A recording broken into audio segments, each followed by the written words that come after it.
Have you ever been with someone who looked perfect on paper, said all the right things, maybe even did all the right things, but deep down, you couldn't feel safe? It's like their arms were around you, but your heart was still holding its breath. Love isn't just about who's holding your hand, it's about whether your heart feels safe while they do. And that, beautiful hearts, is what I want to talk to you about today: the art of feeling safe in someone's presence. Because feeling safe isn't something that just happens when the right person finally arrives. It's not something someone else hands to you wrapped like a gift. It's something that grows between two people, and just as importantly, something that begins within you. I used to think safety was about having someone take care of me. I remember when I was in my 20s, I had this conversation with my then boyfriend about relationships. And I told him, I want to be with someone who makes me feel safe. And he goes, well, you're the only person who can give yourself safety.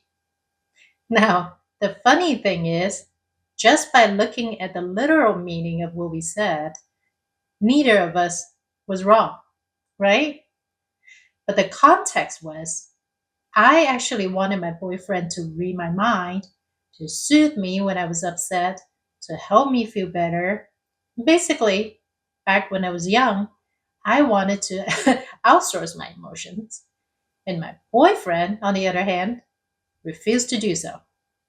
What he said to me wasn't the deeper meaning of looking inward, but rather more like, well, you're on your own. Don't drag me into your messy emotions. I also used to think safety was about control, just as how I wish my boyfriend could read my mind. I also wish I could predict their mood so I could avoid their triggers and keep everything light and easy. If I could love them the right way and be enough, smart enough, pretty enough, chill enough, adventurous enough, or whatever else is enough, then it'd be happily ever after. But again, that's not safety. That's self abandonment. That's me managing their emotional weather at the cost of my own climate. Safety in love is softer than that. It's the exhale you didn't realize you were holding. It's being able to say, I don't know what I'm feeling right now, and still being met with presence. It's knowing you can express a need and it won't be weaponized against you later. It's knowing all your emotions are valid and that by having certain emotions, you won't be accused of making others feel like they're walking on eggshells. It's the little micro moments, the way someone pauses and actually hears you, the way their energy doesn't spike when you take a step closer or a step back, the way they hold a loving and safe space for you. But here's the twist: so many of us chase that feeling while being completely disconnected from our own role in it. We want to feel safe in someone else's presence, but we haven't learned how to be safe with ourselves first. We're braced, we're armored, we're scanning for signs, and then we wonder why every touch feels a little too sharp or why intimacy feels like walking a tightrope. I had to learn this the hard way. There was someone in my life once, someone kind, patient, and genuine, and I kept finding ways to let doubt creep in. not because they were unsafe, but because I had just came out of a toxic relationship that literally didn't make me feel safe. And I entered this new relationship with a broken heart. I rushed into it. I didn't know how to let my body believe it was safe. Every time I sensed something was off, my nervous system went into overdrive. He once asked me, "Do you trust me?" I broke down crying. "I do trust you, but I don't trust myself." I didn't trust that I was truly who he wanted. I didn't trust that I was good enough for him. On the surface, I wanted closeness. Underneath, I kept pushing it away because a part of me still believed love meant losing myself. Love meant bending until I broke. Love meant being chosen, but never really seen. It took me deep inner work to realize that safety is a shared experience, but it begins with self trust. It begins with how you treat your own heart. When you ignore your needs, silence your own voice, or rush yourself just to avoid being alone, you send your heart a message. You don't matter enough to be kept safe. And then, when someone else enters the picture, no matter how safe they are, your heart remembers that history. So, how do we shift that? How do we start to create a conditions where our heart can finally feel safe, both in our own company and in someone else's? First, you learn to pause, really pause, before reacting, before pleasing, before collapsing into the role you think will make yourself lovable. Pause. Feel your feet on the ground. Notice your breath. Ask yourself, what do I need to feel just a little safer in this moment? It doesn't have to be huge. Maybe it's just a glass of water. Maybe it's turning slightly toward or away from someone to create a bit more comfort. Safety grows in small, honest choices.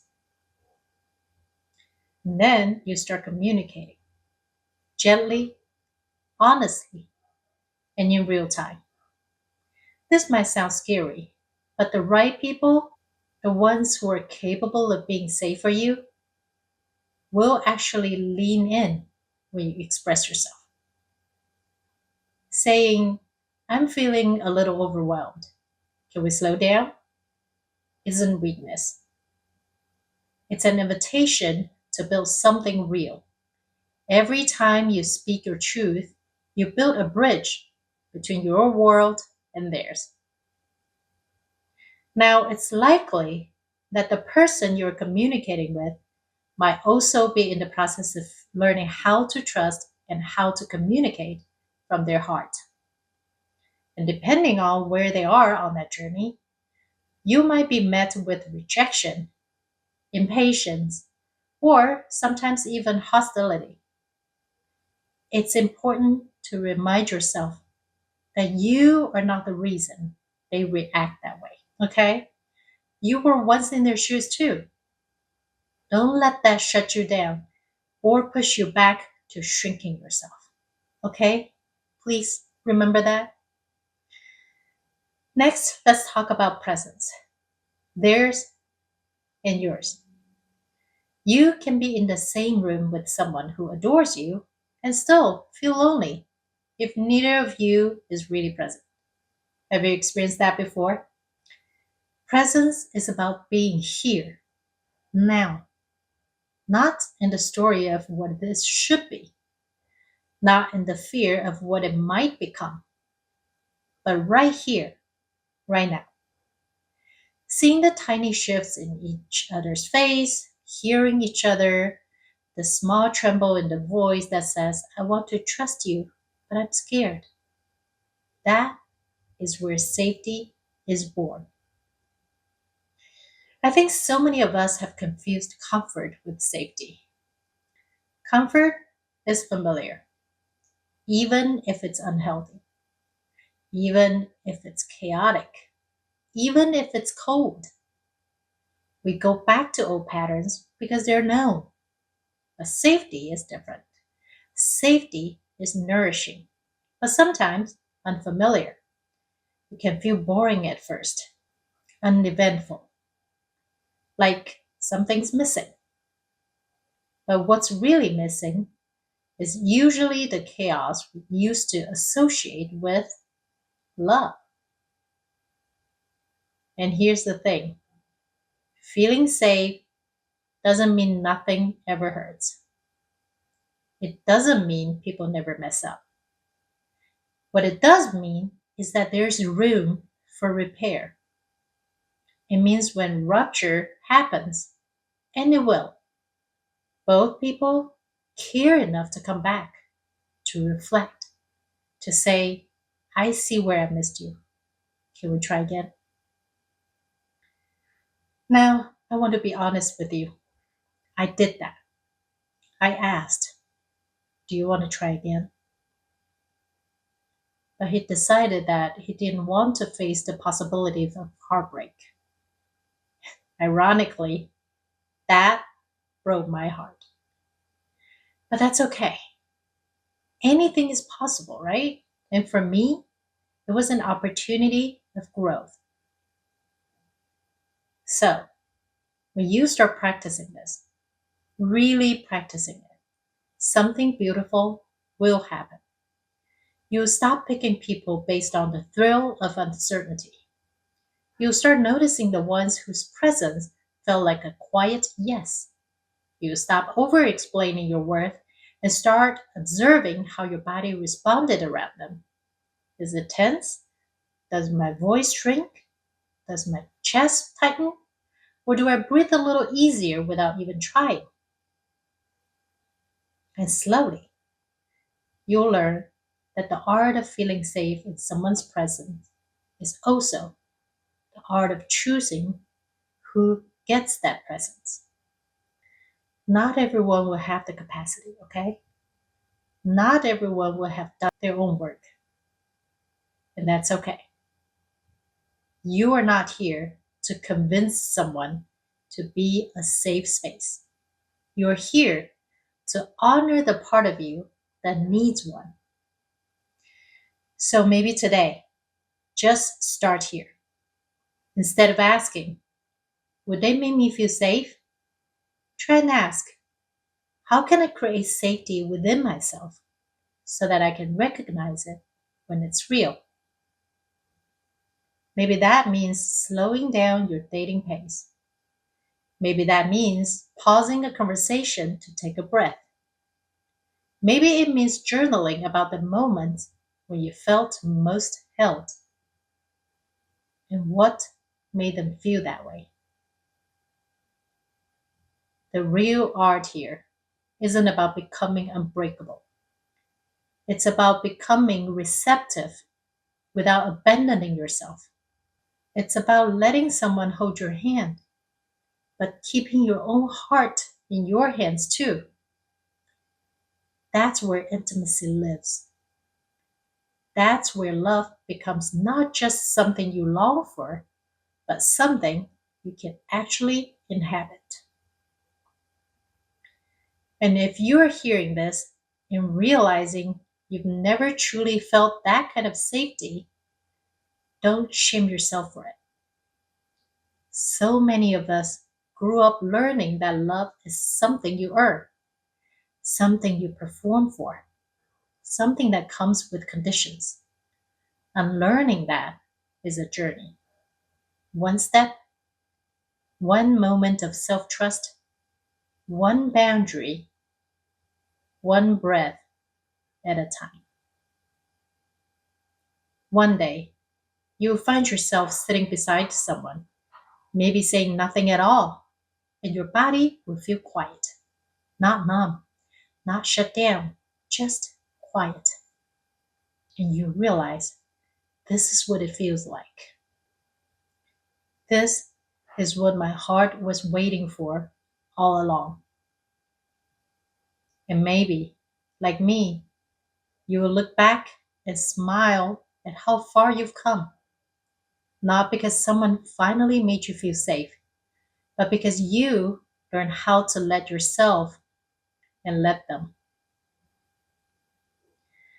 Now, if you like to get direct support to learn how to reconnect with yourself and feel safe in someone else's presence, I'd love to walk that journey with you.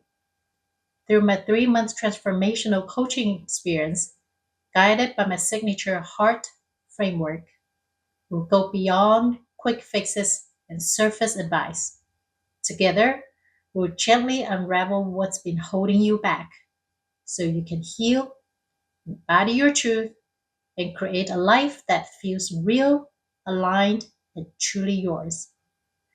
If this speaks to you, reach out today to book your free consultation call and let's explore what's possible for your heart, your life, and your next chapter. I hope to hear from you, and I'll see you in the next video. Bye.